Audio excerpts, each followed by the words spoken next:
For over 100 years, gardeners have quietly disagreed about one thing. Some trust what comes straight from the farm, warm, earthy animal manure, full of life and tradition. Others believe a simple sweetness, a spoonful of molasses, can make compost faster than anything else. Both sides speak with confidence. Both have stories to prove their point. And both believe they're doing right by the soil. But here's the part most people never slow down to understand. They don't work the same way. And they don't do the same job. Before you add either one to your compost pile, there's something important you should know, because one feeds the soil over time, while the other feeds what's already alive inside it. And if you've ever wondered why your compost sometimes feels slow, cold, or unfinished, this quiet difference might be the reason. Why compost needs life, not just ingredients. Compost isn't soil yet. It's a living process. A pile of leaves, scraps, and waste doesn't magically turn into rich earth on its own. What actually does the work is invisible. Microscopic life. Bacteria, fungi, actinomycetes, tiny organisms, quietly eating, multiplying, and transforming waste into nourishment. They are the real compost workers. When they're active, compost feels warm to the touch. It breaks down steadily. It smells deep and earthy, like forest ground after rain. But when they're missing, stressed, or underfed, the pile tells a different story. It stays cold, even in warm weather. Materials sit unchanged for weeks. And instead of that rich soil smell, you notice something sour, sharp, or rotten. That's not a compost problem. That's a life problem. Good compost behaves a lot like good health. You don't hear it working. It doesn't draw attention to itself. It's quiet, balanced, and alive. And just like the human body, compost doesn't respond best to random inputs. It responds to what feeds the system itself. This is where many gardeners get stuck. They focus on what they add, manure, sugar, greens, browns, but forget who they're feeding. Microbes don't care how impressive an ingredient sounds. They care about access, balance, moisture, oxygen, and timing. Give them the right conditions, and they multiply naturally. Starve or overwhelm them, and the whole process slows down. That's why two compost piles, with the same ingredients, can behave completely differently. One steams gently on a cool morning. The other sits lifeless and stubborn. The difference isn't luck. It's life. Once you understand that composting is less about dumping things in and more about supporting a living community, every choice you make starts to change. So when gardeners argue about additives, they're really arguing about how to wake that life up. Which brings us to the first contender: fresh cow dung. Let's look at what it actually does inside a compost pile. Fresh cow dung, the old farmer's favorite. Long before garden centers, bottles, and quick fixes, farmers trusted one thing they always had: livestock. Fresh cow dung earned its reputation honestly. Used with patience and care, it played an important role in building soil the old way. Here's what it actually does well. Fresh cow dung contains organic matter, partially digested plant material that microbes recognize immediately. It adds nitrogen, which helps fuel early microbial activity when compost piles are built correctly. It also introduces microorganisms from the animal's gut bacteria that can help kickstart decomposition. When layered properly with dry materials and air, cow dung can help compost piles heat up, especially in the early stages. That warmth isn't magic. It's biology waking up. This is why old compost piles on farms often steamed gently in the morning sun. But here's where wisdom matters, especially for home gardeners and seniors. Fresh cow dung is not finished fertilizer, and it was never meant to be used that way. Used raw, it can contain harmful bacteria like E. coli. It may carry weed seeds that survive digestion, and placed directly around edible crops, it can contaminate food and soil. Old farmers knew this. They didn't rush cow manure. They didn't sprinkle it near vegetables and hope for the best. They composted it. They aged it. They let time and microbes do their work. Manure wasn't about speed, it was about preparation. When fully composted, cow dung becomes safer, gentler, and more stable. The heat of composting reduces harmful pathogens. Weed seeds lose their power. What's left behind is nourishment the soil can accept without stress. That's the part modern conversations often skip. Cow dung doesn't wake compost instantly. It builds potential. It supplies raw material. It supports long-term fertility. And when respected, It strengthens soil over time. But if misunderstood or rushed, it can create problems instead of progress. And this is where many gardeners get confused about what manure actually does inside a compost pile. Because while manure brings ingredients and potential life, there's something else gardeners use that works very differently. And that difference changes everything. The limitation of fresh cow dung. Fresh cow dung carries a long history of trust, but it also has clear limits that are often misunderstood. The key truth is simple and important. Cow dung feeds compost slowly. It provides raw material and future fertility, not instant activation. The microbes it introduces still need time, oxygen, and balance to multiply. On its own, fresh manure does not suddenly wake a compost pile. In fact, when used incorrectly, it can do the opposite. A thick layer of fresh cow dung can compact easily. Air gets pushed out. Oxygen disappears. And without oxygen, compost life struggles. The pile turns anaerobic. Instead of warmth, it stays cold. Instead of that rich, forest smell, unpleasant odors appear. That smell isn't failure, it's a signal. It's the compost telling you it can't breathe. This is where gentle wisdom matters, especially for senior gardeners. More is not better. Adding extra manure won't speed things up. It often slows everything down. Fresh cow dung needs balance, just like good soil and good health. Dry leaves, straw, shredded paper, or dried grasses provide carbon. They create air pockets. They give microbes space to work.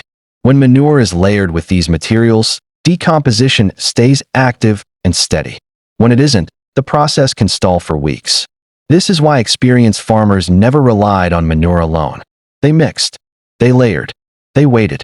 Cow dung supports compost when it's part of a system, not when it's treated as a shortcut. And here's the deeper misunderstanding many gardeners carry. Manure builds structure and future fertility. But it doesn't instantly feed microbes already present in the pile. That role belongs to something else entirely. Something that doesn't add bulk. Something that doesn't need weeks to break down. Something that microbes can use immediately. So now that we've honored what cow dung does and where it stops, let's turn to the second contender, molasses, and why even a small amount changes compost behavior almost overnight. Molasses, the microbial wake-up call. Molasses surprises people. It doesn't look like something meant for soil. It smells sweet, sticky, almost out of place in a compost pile. But molasses isn't fertilizer, and it was never meant to be. Molasses is microbial food. It doesn't add nutrients in the traditional sense. What it does is feed the life that's already there. Beneficial bacteria, fungi quietly woven through the pile, microbes waiting for energy. Molasses provides simple sugars, fast, easy energy that microorganisms can use immediately. No breaking down, no waiting weeks. That's why gardeners reach for it when compost feels tired. A small amount can speed up decomposition. Odors soften, the pile warms, and that sharp, sour smell begins to fade into something deeper and earthy. That scent is important. It's the smell of balance returning. But here's where accuracy matters, especially for careful, experienced gardeners. Molasses only works if microbes already exist. If a compost pile is completely lifeless, sugar alone won't fix it. Molasses doesn't create biology. It energizes it. That's why it works best in compost that already has organic matter, moisture, and air. In living systems, not sterile piles. And just as important, more is not better. Too much molasses can overwhelm the system. Microbes multiply too quickly. Oxygen gets consumed faster than it's replaced. An imbalance creeps in. Used incorrectly, even sweetness can turn sour. This is why experienced gardeners use molasses gently, often diluted in water, applied sparingly, and always with awareness of moisture and airflow. Molasses is not about building compost from scratch. It doesn't add structure. It doesn't supply long-term fertility. It does something different. Molasses doesn't build the house, it wakes up the workers. And when those workers are already present, even a small signal of energy can change everything. Now the real question becomes clear. If cow dung builds potential and molasses awakens activity, which one truly turns compost into living soil faster, and when should each be used?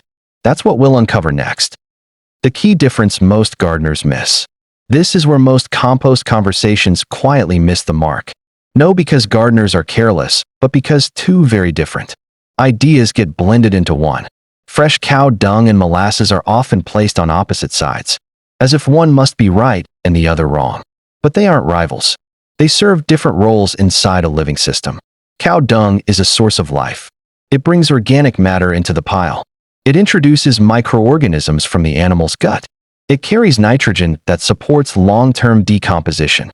In compost, cow dung is about beginning. It introduces biology. It lays the foundation. It doesn't rush. It settles in slowly, becoming part of the structure that soil will later depend on. Molasses works from a completely different angle. Molasses is food for life. It doesn't introduce new organisms. It doesn't add bulk or structure. It feeds the bacteria and fungi already present. Where cow dung arrives quietly, molasses sends a signal. Microbes respond quickly. Activity increases. The compost wakes up. This is the distinction that changes everything. One introduces biology. The other energizes it. When gardeners expect cow dung to act like molasses, disappointment follows. When molasses is treated like fertilizer, imbalance creeps in. Each works best when used for what it truly is. This is why old farmers relied on manure. They were building soil for the future, not overnight results. And it's why gardeners turn to molasses when compost feels slow. They're not building new life, they're feeding existing life. Once you see compost as a living community, this difference becomes obvious. Cow dung plants the seed. Molasses rings the dinner bell. And when those two roles are understood and respected, compost stops feeling unpredictable. So which one actually turns compost into living soil gold? The answer isn't either or. It's knowing when to introduce life and when to feed it. That's the wisdom most gardeners never hear, and it's what transforms waste into soil that truly lives. The truth most gardeners eventually discover is simple: it was never a choice between cow dung or molasses.